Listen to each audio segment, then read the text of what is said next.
So, good morning. Meron tayong ano dito. L300 na ito yung ano 2022 414. Ang problema nito nung nakaraan naputulan siya ng alternator belt. Yan, naputulan. So, ginawa namin kahapon is nagpalit kami ng yan, bagong kabit to. Bando na brand. Tapos nagamit lang nila tapos kanina umaga putol na naman yung belt. Yan, so ang problema nito, inikot ko to kahapon bago ko in-install.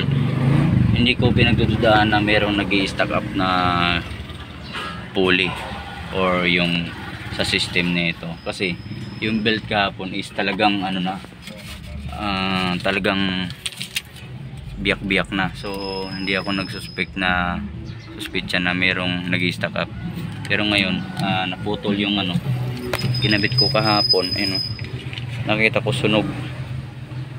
So sunog siya, ibig sabihin merong hindi umikot. Kaya yun, inikot ko ngayon yung alternator natin. Ayan, yung pulley, goods naman. Mandar pa naman po, pero kahapon ang isipin ko mga apat na patay lang kahapon. Umiikot naman. Yung tensioner umiikot din. Ang problema is yung kanyang ayan, sunog na yung ano. Ayaw na talaga umiikot. Anong pangalan, boss?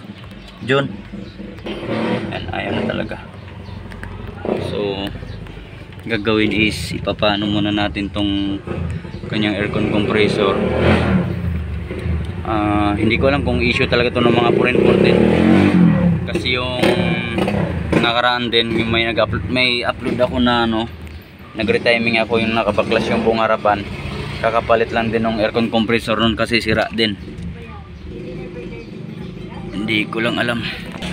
Ayan, so ang gagawin na lang natin is papa-repair muna natin yung aircon compressor, kahit yung pulley lang kung kaya pang repairin, para yung bearing nun is mapaikot para pwede natin i-install yung yan, itong bagong belt. Yan, bago natin i-install, kasi hindi natin pwede i-install yan na stack up yung ano, yung pulley ng alternator, mapuputol ulit yung ating belt. So hindi pwede, kaya kailangan muna maano yun, ma-address muna yung stack up ng aircon compressor na yun. Hindi talaga siya maikot kahit anong gawin eh, tigas. So, may pagdadalan ka na? Dadaanin ko na doon, ipupunta. Oh, sige. Sabi ni boss. Malapit lang ba? Doon sa Bagbagin.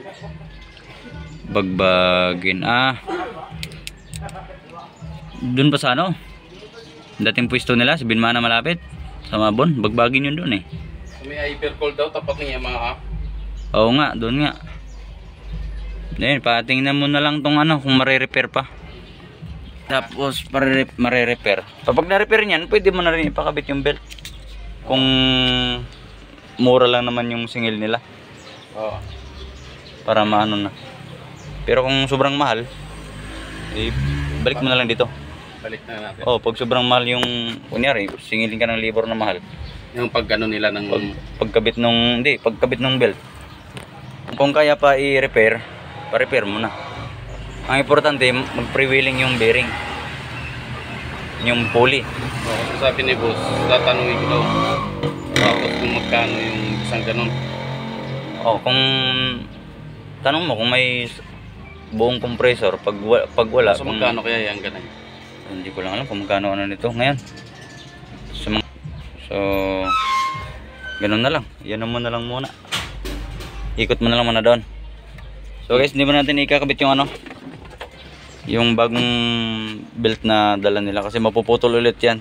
Matutulad lang nito, kahapon lang kinabit to, sa kahapon ng hapon, kinamagahan putol na. So hindi mo na natin ikakabit. Paano mo na natin yung pulley. Hindi ko alam kung problema talaga to ng mga 414, kasi yung ginawa ko rin na niretiming ko nakaraan, yung dinukot na wala sa timing, pangatlong palit na din ng may-ari ng aircon compressor. So ini ipapaano muna natin to, Pagawa muna natin sa gumagawa ng mga aircon compressor. Saan tayo? Sudat din.